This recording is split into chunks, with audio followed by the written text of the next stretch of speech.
इस गांव का नाम है वर्नापुरम। इस वर्नापुरम में सभी लोग छोटे मोटे काम और खेतीबाड़ी करके अपना गुजारा करते थे।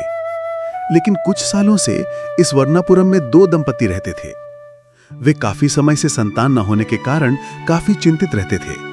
वे हमेशा शिव का नाम स्मरण करते थे और सभी शिवलिंगों की पूजा भक्ति भाव से करते थे और हमेशा कामना करते थे कि शिव उन्हें संतान प्रदान करें।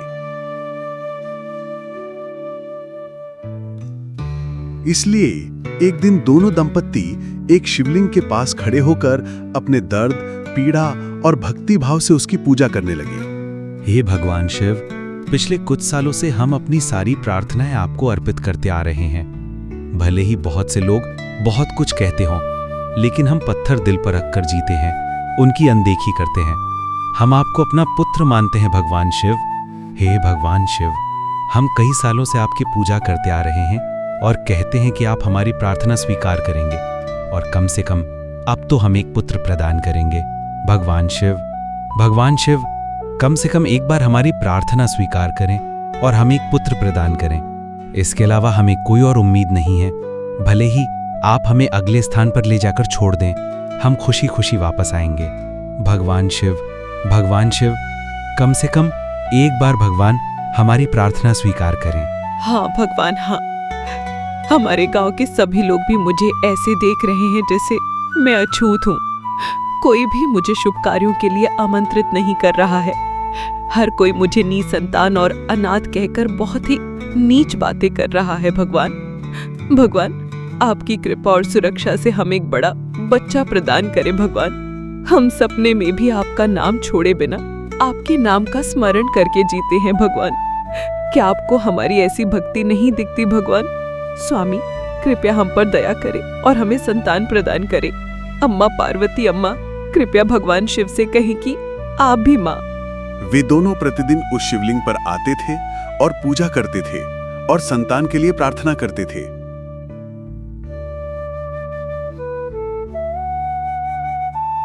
एक दिन उस शिवलिंग से एक जादुई आवाज सुनाई दी और अचानक वहां एक सफेद सारस प्रकट हुआ।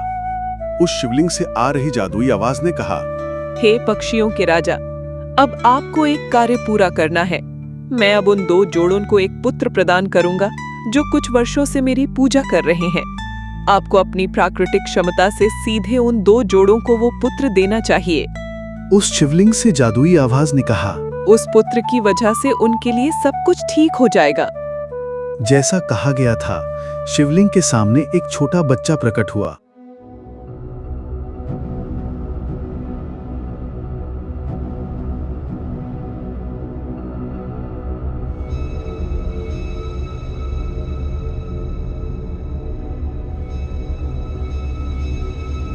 जब वे गांव में प्रवेश कर शिव का नाम लेते हुए घर में प्रवेश कर रहे थे, उसी समय अचानक सारस घर से बाहर आया और बच्चे को अपने घर के सामने गिरा दिया और वहां से गायब हो गया। इस छोटे बच्चे की रोने की आवाज बाहर तक सुनाई दे रही थी, जिसे सुनकर वे दोनों भी आश्चर्यचकित हो गए।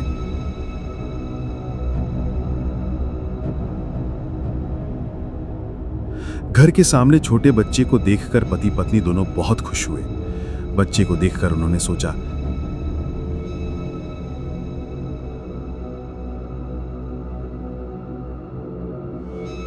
हे भगवान, आज हमें भगवान शिव की कृपा प्राप्त हुई है।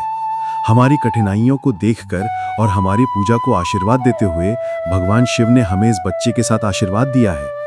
यदि ये भगवान शिव की कृपा नहीं है तो पक्षी इस बच्चे को हमारे घर के सामने लाकर ऐसे ही छोड़ गया, फिर उस भगवान शिव का और सबूत कहाँ है? हे भगवान शिव, क्या आपने इतने वर्षों तक मुझ पर कृपा की है? शिव, हम आपके नाम शिव में रहते हैं। वे दोनों बहुत खुश हुए, इतनी खुशी के साथ कि उसकी पत्नी भी खुशी का अंदाजा नहीं लगा सकी। उसने बच्चे को उठाया और बहुत खुश होकर अपने पति से कहा, हाँ, अब कोई मुझे बांझ नहीं कहेगा। तुम्हारे साथ भी सभी की तरह बहुत विनम्रता से पेश आया जाएगा। जो भी मेरे सामने आएगा वह मुझे मूर्ख की तरह देखेगा। सभी मुझे बहुत हल्के से देखते थे, जैसे कि उन्होंने कोई कीड़ा देखा हो। किसी को मेरी परवाह नहीं थी क्योंकि मेरे कोई संतान नहीं थी, लेकिन अब से वह सौभाग्य मेरे साथ होगा। भगवान शिव जिनसे मैंने प्रार्थना की थी उन्होंने मेरी इच्छा पूरी कर दी है। अब इससे कोई फर्क नहीं पड़ता कि मैं खुशी से मर जाऊं। इस बच्चे का पालन पोषण करते हुए मैं अपने सभी दुखों को भूल जाऊंगा। हे भगवान शिव, मैं हमेशा आपकी कृपा और दया पर खड़ा रहूंगा। दोनों ने बच्चे को भगवान शिव का उपहार मानकर बहुत ही अनोखे तरीके से पाला और बच्चे का नाम शंकर रखा। उन दोनों ने बच्चे को बहुत शरारती तरीके से पाला। कुछ वर्षों के बाद बच्चा बड़ा हो गया। शंकर सभी क्षेत्रों में अव्वल था। वह घुड़सवारी, करसम और नृत्य में बहुत प्रतिभाशाली था और गांव में सभी उसका सम्मान करते थे। गांव में जहां भी लोग होते, शंकर जाकर उनकी रक्षा करता। शंकर की देखभाल करते करते वे दोनों बहुत क्रोधित हो गए। एक दिन शंकर अपनी माँ के पास आया और बोला, माँ, मेरी एक छोटी सी इच्छा है। मैं कई सालों से इसी गांव में जन्मा और पला बढ़ा हूं। मैंने सबकी मदद की है, लेकिन तुमने कभी मुझसे कोई मदद नहीं मांगी। मैंने कभी तुमसे किसी चीज की चाहत करना बंद नहीं किया। माँ, बताओ तुम्हें क्या चाहिए? मैं तुम्हारी इच्छा पूरी जरूर करूंगा। माँ, मेरी बात सुनो, मेरी इच्छा उससे भी बड़ी है। नैना, ये बहुत बड़ा आशीर्वाद है कि तुम हमारे यहाँ पैदा हुई। भगवान शिव की कृपा से तुम्हें पाने से बड़ी मेरी कोई इच्छा नहीं है।